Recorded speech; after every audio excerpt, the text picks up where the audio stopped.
Bienvenue dans les tutoriels Origine. Aujourd'hui, nous allons vous expliquer comment procéder à l'entretien de votre jeu de direction. Pour effectuer cette manipulation, vous aurez besoin d'une clé BTR de 4, d'une clé dynamométrique équipée de son embout BTR de 4, de graisse, d'un chiffon sec et propre,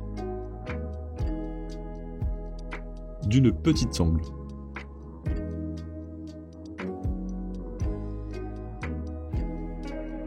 Pour commencer, placez votre vélo sur un pied et démontez votre roue avant.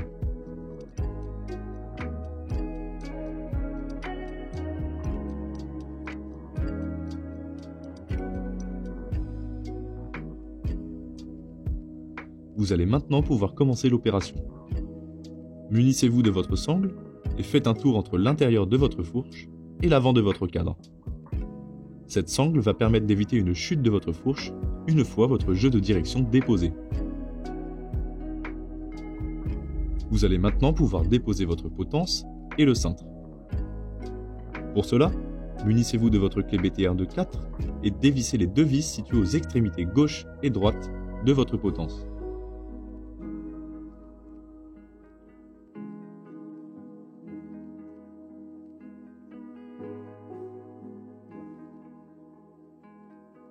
Votre potence étant maintenant desserrée, il vous faut désormais sortir la vis d'expandeur afin de libérer votre fourche.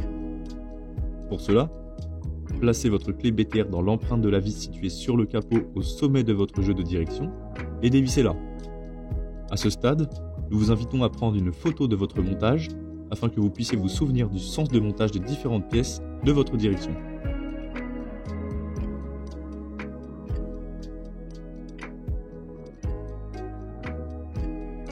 Vous pouvez maintenant enlever le capot ainsi que votre potence accompagnée du cintre, des entretoises, du cône de direction et de la bague de centrage.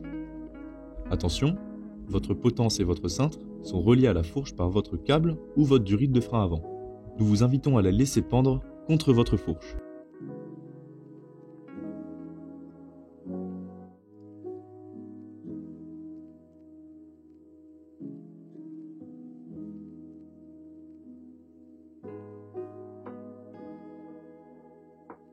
Retirez maintenant la sangle autour de votre fourche et maintenez-la avec votre main pour éviter sa chute. Faites maintenant descendre cette dernière avec la potence et le cintre pour les séparer du cadre.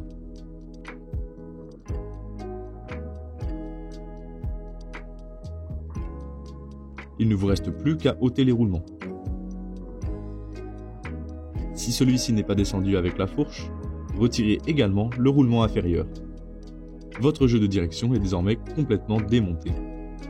L'espace à l'intérieur de votre douille de direction étant libre, vous pouvez en profiter pour nettoyer votre douille de direction à l'aide d'un chiffon propre.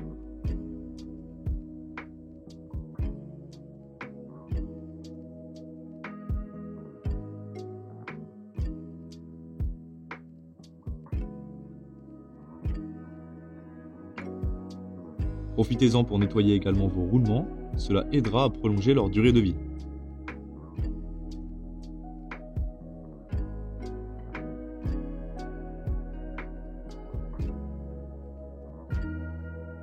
Avant de procéder au remontage, il est nécessaire de graisser dans un premier temps votre douille de direction avec une graisse adaptée, comme ici avec une graisse spécifique carbone, dans le cas d'un cadre carbone.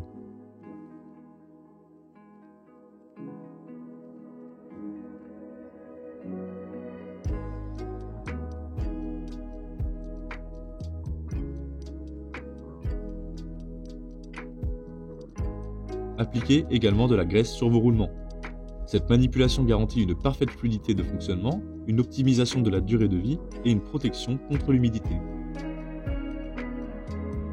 Votre jeu de direction est désormais prêt à être remonté. Il est très important de prêter attention au sens de remontage. La partie biseautée extérieure dirige toujours vers l'intérieur de la douille de direction. Placez votre roulement inférieur, le plus grand, sur votre fourche.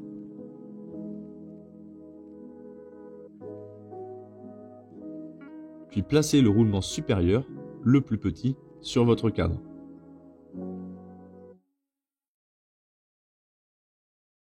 Une fois ces roulements en place, replacez la bague de centrage sur le roulement supérieur.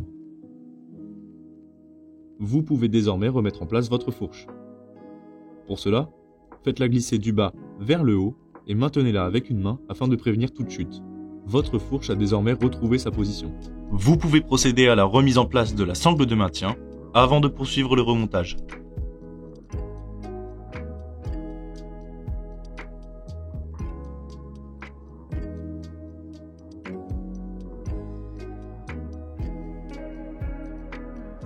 Dans un premier temps, replacez votre cône de compression.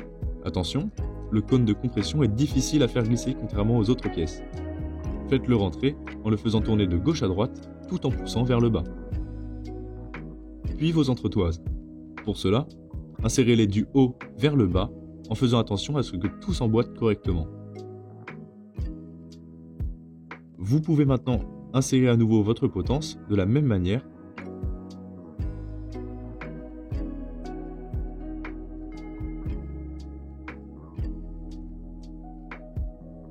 Puis replacer le capot ainsi que la vis de capot au sommet. Nous vous invitons à la visser légèrement dans un premier temps.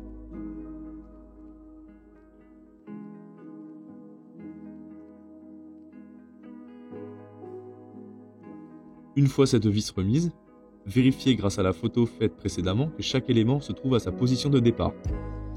Si tel est le cas, vous pouvez retirer la sangle de maintien. Votre jeu de direction est désormais remonté, il est temps de procéder au réglage. Pour cela, vissez à l'aide de votre clé dynamométrique la vis de capot afin de serrer le jeu de direction au couple préconisé par le fabricant.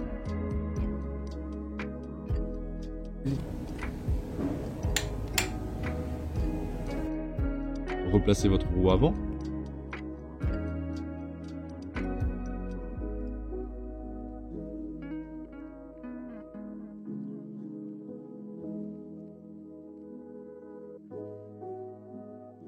Et alignez-la par rapport à la potence, de sorte à ce que les deux soient parfaitement alignés.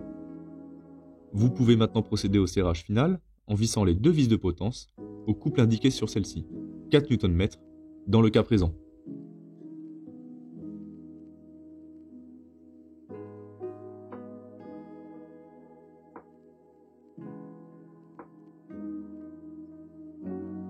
Pour terminer, nous vous invitons à réaliser 2 contrôles qui vous permettront de garantir le bon état de fonctionnement de votre jeu de direction. Le premier vous permet de vérifier la fluidité de fonctionnement de votre jeu de direction. Pour le réaliser, levez l'avant du vélo et donnez un petit coup sur l'un des côtés du cintre. Si celui-ci prend directement et de manière fluide la direction que vous lui avez donnée, alors vos roulements sont encore parfaitement fluides. Le second contrôle vise à vérifier qu'il n'y a pas de jeu dans votre jeu de direction. Il vous suffit simplement de poser votre vélo à plat sur ses 2 roues, puis d'appuyer sur le frein avant tout en essayant de pousser le vélo d'avant en arrière. Vous ne devez pas ressentir de jeu dans la direction. L'entretien de votre jeu de direction est désormais réalisé et le contrôle de son fonctionnement effectué. Il ne vous reste plus qu'à partir rouler.